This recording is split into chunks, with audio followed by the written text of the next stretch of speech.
आज हम पढ़ेंगे the emergence of Mahatma Gandhi और the Gandhian phase of Indian national movement.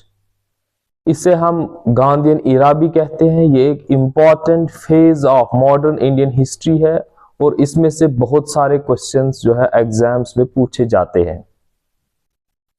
So, the emergence of Gandhi as a national leader in 1919 and 1920 was one of the most significant development in the modern Indian history.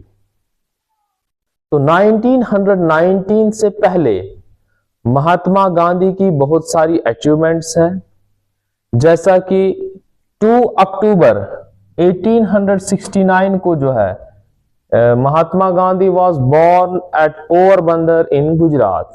After that, in 1891 उन्होंने जो है law की degree हासिल की England से, and finally in 1893 he left for south Africa. एक client इनके वहां थे दादा अब्दुल्ला, उन्हीं की रिक्वेस्ट पर जो है वो साउथ अफ्रीका चले गए, एंड फ्रॉम 1893 टिल 1914 जो है वो साउथ अफ्रीका में रहते हैं। और ये इनका जो है एक अलग फेज है, the phase of Satyagraha of Mahatma Gandhi in south Africa.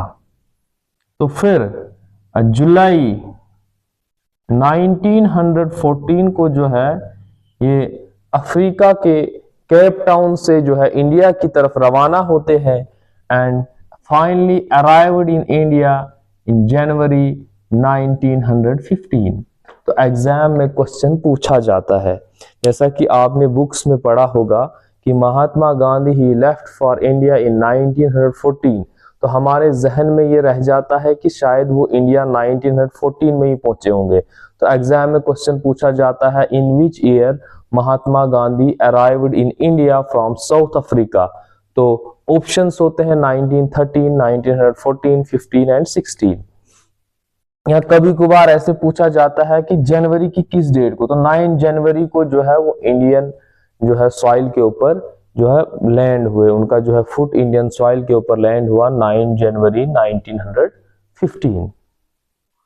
तो कभी कभार एग्जाम में ये भी पूछा जाता है कि कब 9 जनवरी, 10 जनवरी, 11 जनवरी, क्लोज डेट्स दी जाती है, तो उस वक्त भी काफी कंफ्यूजन होती है। तो जब महात्मा गांधी 9 जन 1915 को इंडिया में आए, तो इन्होंने जो है इंडिया में जो है डायरेक्ट आकर एक फ्रीडम मूवमेंट स्टार्ट नहीं की, बल्कि सबसे पहले इन्होंने जो है लोगों से मिलना शुरू किया। एंड इन्होंने जो पॉलिटिकल गुरु इनके थे, मैंने आपको पहले भी बताया है कि Gopal Krishna Gokhale was the political guru of Mahatma Gandhi, और इन्हीं की एडवाइस पे जो है ये चलते थे।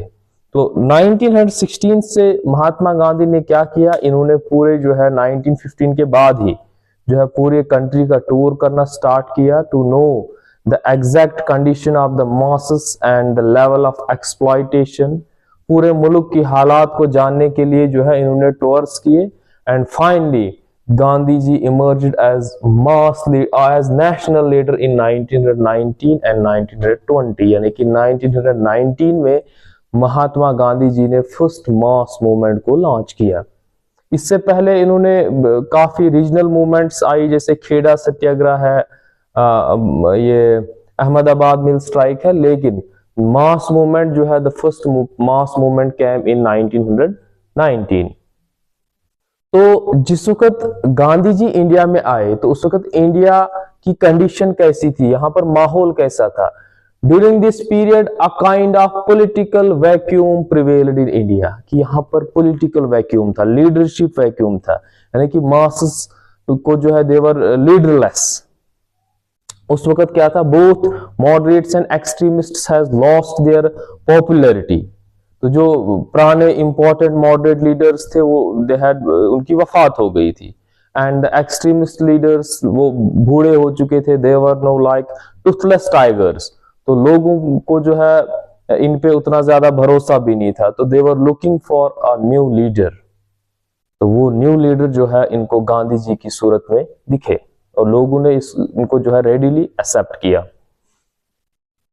दूसरी कंडीशन, उस वक्त जो है both factions of Indian national Congress, मैंने आपको ऑलरेडी बताया, एक्सट्रीमिस्ट्स ने भी ब्रिटिशर्स को फर्स्ट वर्ल्ड वॉर के दौरान सपोर्ट किया और मॉडरेट्स ने भी किया, और वो चाहते थे, उनके अंदर कहीं ना कहीं ये होप थी कि after the war British India government will give some concessions, will go for some reforms and take steps for the welfare of India, but British reaction came in the form of Rowlatt Act and Jallianwala Bagh massacre.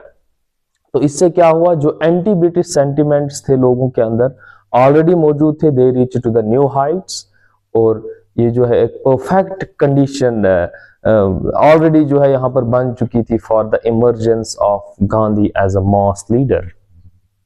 तो what was the nature of Gandhian movement, तो इनकी movement की nature क्या थी? It was a mass movement, ये believed in the strength of masses. उनको पता था कि जब तक मासेस इंडियन नेशनल मूवमेंट में पार्टिसिपेट नहीं करेंगे तब तक इंडियन नेशनल मूवमेंट जो है मीनिंगलेस है, यूजलेस है। उनकी मूवमेंट्स जो है they were anti colonial in nature and non violent. Anti colonial in nature, they were directed against the British colonial interests and they were based on non-violence. अहिंसा जो है इनका one of the main principle of Gandhian national movement जो है वो था। It was a long process and characterized by active passive phase. It was not a single event. तो Gandhian national movement जो थी, जो Gandhian phase था, एक single event नहीं था। It was characterized by active passive phase. इसे हम कह सकते हैं STC, struggle to struggle, STS, struggle to struggle, struggle to struggle. यानी कि सबसे पहले महात्मा गांधी एक मूवमेंट लॉन्च करते थे, और जब उन्हें लगता था कि 1-2 साल के बाद the level of energy in masses is dying, उनमें जो है वो लेवल ऑफ एनर्जी कम हो रही है, तो मूवमेंट को क्या करते थे, जो मूवमेंट को सस्पेंड करते थे या उसको विड्रॉ करते थे, और फिर जो है एक कंस्ट्रक्टिव फेज आता था जहां पर मासेस जो है अपने आप को फिर से एक मूवमेंट के लिए तैयार होते थे। और जब महात्मा गांधी को लगता था कि मासेस फिर से तैयार है एक ऑल इंडियन मूवमेंट के लिए, तो फिर वो दोबारा से जो है एक नई नेशनल मूवमेंट जो है को लॉन्च करते थे। जैसे नॉन कॉपरेशन मूवमेंट लॉन्च की, उसके बाद जो है वो कंस्ट्रक्टिव फेज आया, उसके बाद जो है नेक्स्ट जो है सिविल डिसोबीडियंस मूवमेंट लॉन्च की। तो इसी तरीके से वो फेज वाइज चलते थे। उनको लगता था कि अगर मासेस के ऊपर एक सिंगल मूवमेंट स्टार्टिंग में ही आए तो मासेस क्या है, ये दब जाएंगे, दे विल बी क्रश्ड, और इनकी जो है वो होप खत्म हो जाएगी कि हमें कहीं आजादी मिलने वाली है। तो it was characterised by struggle, truce and struggle, और it was pan Indian in nature. It was a mass movement थी which was pan Indian in nature, यानी कि जो गांधी जी जो है किसी मूवमेंट का लॉन्च करते थे, that was not in a particular territory but through out British India. तो मेथड्स, कौन कौन से मेथड्स इन्होंने इस्तेमाल किए? Gandhi ji use peaceful legal methods, और इमरजेंस ऑफ गांधी से पहले जो इंडियन नेशनल कांग्रेस था उसके जो कॉन्स्टिट्यूशन में, आईन में मेंशन था, that was only constitutional method. But in 1920 the constitution of Congress, Indian national Congress was changed and the term constitutional method was replaced by all peaceful and legal methods. All peaceful and legal method, जिसमें violence का बिल्कुल इस्तेमाल नहीं होगा, लेकिन जो methods Gandhian phase of Indian national movement में use किए गए थे वो उनका कॉन्स्टिट्यूशन होना जरूरी नहीं था। तो उनके कुछ मेथड्स थे: demonstrations, processions, industrial strikes, hunger strikes, boycott of foreign goods, peaceful picketing of shops, press, use of press, non cooperation, civil disobedience, etcetera.